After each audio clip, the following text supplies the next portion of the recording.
As it turns out, there's a pattern. As it turns out, all the great and inspiring leaders and organizations in the world, whether it's Apple or Martin Luther King or the Wright brothers, they all think, act, and communicate the exact same way, and it's the complete opposite to everyone else. All I did was codify it. And it's probably the world's simplest idea. I call it the golden circle.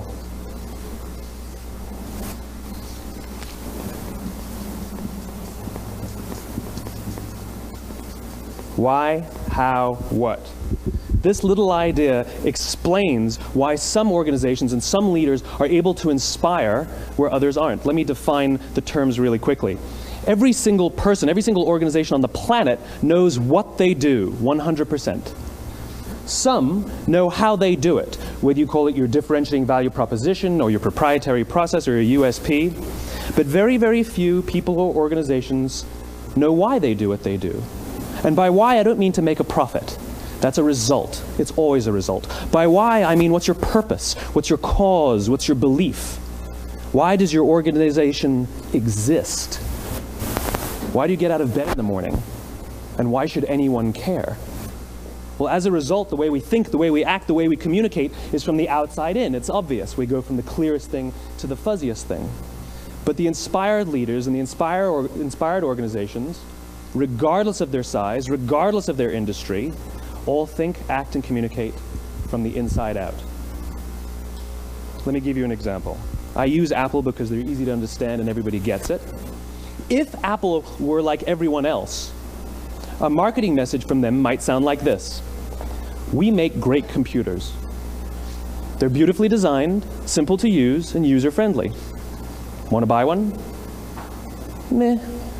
And that's how most of us communicate. That's how most marketing is done, that's how most sales is done, and that's how most of us communicate interpersonally. We say what we do, we say how we're different or how we're better, and we expect some sort of behavior, a purchase, a vote, something like that.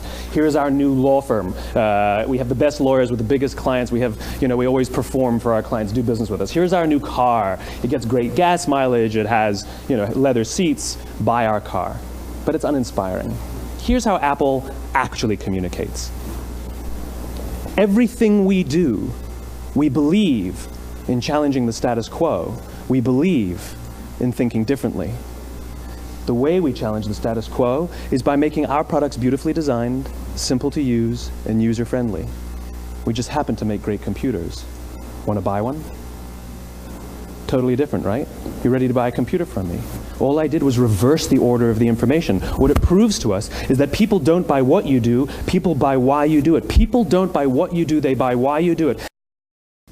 But if you don't know why you do what you do, and people respond to why you do what you do, then how will you ever get people to vote for you or buy something from you, or more importantly, be loyal and want to be a part of what it is that you do?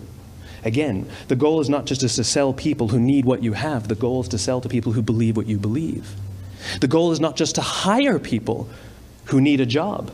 It's to hire people who believe what you believe. I always say that, there's if you hire people just because they can do a job, they'll work for your money. But if you hire people who believe what you believe, they work for you with blood and sweat and tears. People don't buy what you do, they buy why you do it, and what you do simply serves as the proof of what you believe.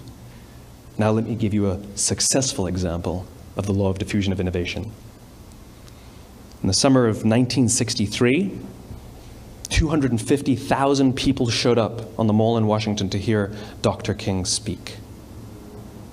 They sent out no invitations, and there was no website to check the date. How do you do that? Well, Dr. King wasn't the only man in America who was a great orator. He wasn't the only man in America who suffered in a pre-civil rights America. In fact, some of his ideas were bad. But he had a gift. He didn't go around telling people what needed to change in America. He went around and told people what he believed. I believe, I believe, I believe, he told people. And people who believed what he believed took his cause and they made it their own, and they told people. And some of those people created structures to get the word out to even more people. And lo and behold, 250,000 people showed up on the right day, on the right time to hear him speak. How many of them showed up for him? Zero. They showed up for themselves. It's what they believed about America that got them to travel on a bus for 8 hours to stand in the sun in Washington in the middle of August. Because there are leaders and there are those who lead.